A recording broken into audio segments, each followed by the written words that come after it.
balanced. Okay, so these other types of narcissism, you named 4 types there. Grandiose narcissism. Right. So that's our traditional sort of garden variety narcissism, the showy, charismatic, pretentious, preening, charming, attention seeking, actually quite often quite successful narcissistic person. Unlike the vulnerable narcissists who are failure to launch, the grandiose narcissistic people often have big, big dreams and they'll execute. Not always, not always. And they'll often burn bridges because they are, in fact, narcissistic. So they'll anger people or do shady deals or cut people out and all that stuff. But the grandiose narcissistic folks are often the larger than life folks. Now, if they are angry at you, if they feel let down by you, they will let you know. They can be very vindictive. They are not going to be very honest in a relationship. They're probably going to betray you. They're going to be mean to their partners. We can count on that too. But to the world at large, larger than life. That's the typical model. Now, the vulnerable narcissist is what I just shared with you. That more vulnerable, victimized, socially anxious, angry, aggrieved, sullen, resentful, failure to launch narcissist. Okay. Some people would argue they're one and the same, that as long as the grandiose narcissistic person is well supplied, things are going well, they're getting lots of attention, they're making money, they're just sort of feeling like they're the person, they're good, then they're going to stay in their grandiose mode. However, if the thing tips and everything goes wrong for the grandiose narcissist, they lose the money, they lose the job, they lose the partner, they lose social status, the vulnerable stuff will start showing up. The victimhood, the resentment, this is a witch hunt, everyone's out to get me. It can almost feel sort of low-grade paranoid. You're either more one than another. So the vulnerable narcissist could definitely have a grandiose moment if everything turned for them. But some people are just more grandiose. Some people are more vulnerable, but they do have the other underbelly. That's how that looks. Now, the malignant narcissist, which is another type I talked about, this is where we see the most severe form. And when I say most severe in terms of how it shows up in relationships, I'd say the most problematic form of narcissism. And here's where we see a form of narcissism that shows up as manipulativeness, exploitativeness, the willingness to take advantage of people, coerciveness, isolation, using menace as a tool of control, very vindictive, dangerous. It could be quite dangerous. This is why I always say malignant narcissism is the last stop on the train before you hit psychopathy station, because this is as close to psychopathy as you're going to get without it being psychopathy. And in fact, there's a personality model called the dark tetrad. And the dark tetrad is comprised of narcissism, psychopathy, Machiavellianism, which is sort of like that willingness to use other people for your own advantage, and sadism. I personally think there should be a 5th bit, which is paranoia, because I think these folks can really think everyone's out to get them. But the model right now is those 4 pieces, right?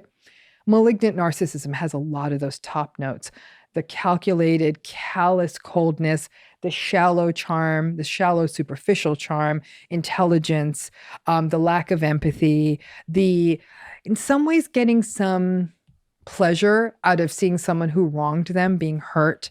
So again, it feels more dangerous. And that's malignant narcissism. Is that your serial killers? I would say the serial killers are probably more psychopathic, and psychopathy is definitely a different subtype. It's different. Psychopathy is something different than malignant narcissism. They're not the same thing. They look different, even genetically, and they look different, probably look different in the brain. Psychopathic people they don't have remorse. They don't feel guilt. Whereas malignant narcissistic people they know they did something wrong.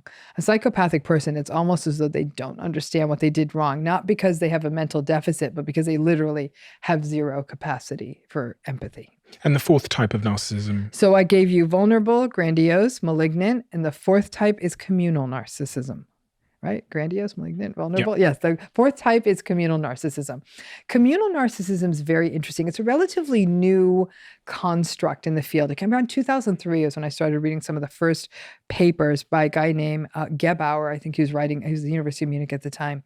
And I loved the work. I thought it was absolutely compelling because it was this idea that there were people out there who were going to get their narcissistic supply, not through the usual, look at me, I'm so great, I'm going to do things so people tell me I'm great, but by doing good deeds, by being perceived as saviors, by being perceived as grand rescuers, humanitarians. So The communal narcissist is a person who gets their narcissistic supply, their praise, their admiration, their awe by doing these good deeds. And that's the motivation for doing the good deeds, not the good deed in and of itself, not because you care about a refugee group, not because you care about the plight of animals, but because you want to be viewed as a good dude. And so that's the communal narcissist. Now, what gets interesting, like with all forms of narcissism, all narcissism is on a spectrum. It's not an either or, from mild to severe. All of mental health is on a spectrum. There's no such thing as a black and white dichotomy in mental health. It's mild to severe, mild to severe. And what's interesting with communal narcissism, at the lowest ends, it's sort of like you're more like Instagram saviors. Like, look at me, I'm saving the world. But, like they're cleaning up the beach in their bikini. And I'm like, is this about how attractive you are? Is this about really trying to save the environment? Like, it really is about, are we talking about apps or are we talking about trash in the street? Like, what are we talking about? But they want the validation. Like, what a cool person you are for spending your weekend saving elephants. They're relatively harmless. They're moderately ridiculous, but they do get angry if people don't give them a big bravo for how humanitarian they are. You take communal narcissism all the way to the severe end of the spectrum, you're talking about a cult leader. These are now people who are saying, I have the answer to the universe. I know everything. I know you better than you. They'll bring people into cultic systems. They will completely, separate them from their sense of self and their sense of self-worth, have no problem doing it, and tell them that they're doing them a good thing the whole time. That's, to me, your severe cult leader, or I think all cult leader, forget severe. A cult leader is really probably where communal and malignant narcissism come together.